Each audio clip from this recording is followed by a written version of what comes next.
دین اسلام کی غیرت دیکھو. نبی علیہ السلام کوئی شخص آئے، یا رسول اللہ صلی اللہ علیہ وسلم، میں نے جاہلیت میں نظر مانا تھی، جاہلیت کے دور وہ نظر یہ تھی کہ اللہ کو مجھے بیٹا دے دے تو 100 اونٹ ذبح کرو، مگر ذبح کہا کروں کہ بوانا مقام، مکہ کے اعلیٰ مقام ایک جگہ ہے، بوانا مقام پر 100 اونٹ ذبح کرو.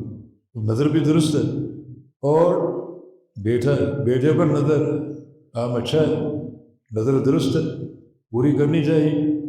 نبی علیہ السلام نے کیا سوچا، کیا دیکھا، اس نے بوانا مقام کا تعین کیوں کی؟ اونٹ کہیں بھی ذبح کر لو، بوانا مقام پر جا کر ذبح کرنے کا کیا میں؟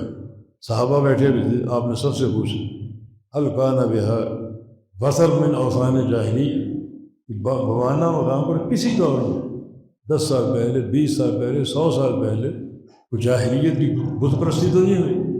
اس مقام پر وہ شرک ہوتا ہو؟ عرض کیا کہ نہیں. الکانہ بعید من اعیاد جاہلی، کیا بوانا مقام پر وہ جاہلیت کا تہوار، وہ میلہ کبھی لگاؤ؟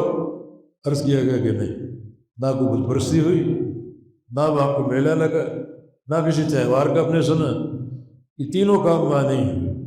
فرمایا کہ اوف بے نظر، اپنی نظر پوری کر، جاؤ اونٹ لے کر بوانا مقام پر جا کر ذبح کرو. اس کا معنی کیا ہو؟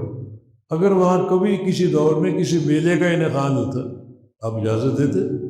نہیں، کیونکہ دیکھنے والے دھوکہ کھا سکتے تھے.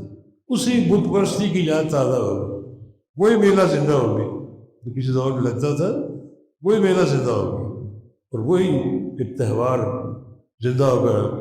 ایک شرک کے ابھرنے کا خدشہ تھا.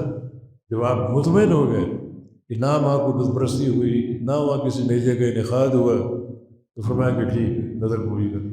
یہ شریعت کی غیرت ہے.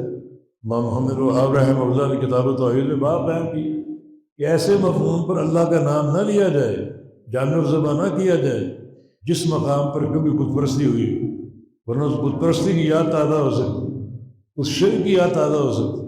یہ دین کی غیرت ہے کہ دین کیا بنانا چاہتا ہے، کتنی غیرت آپ کو دینا چاہتا ہے، کیسا عقیدہ ہو، کیسی توحید ہو، کیسا تعلق باللہ ہو.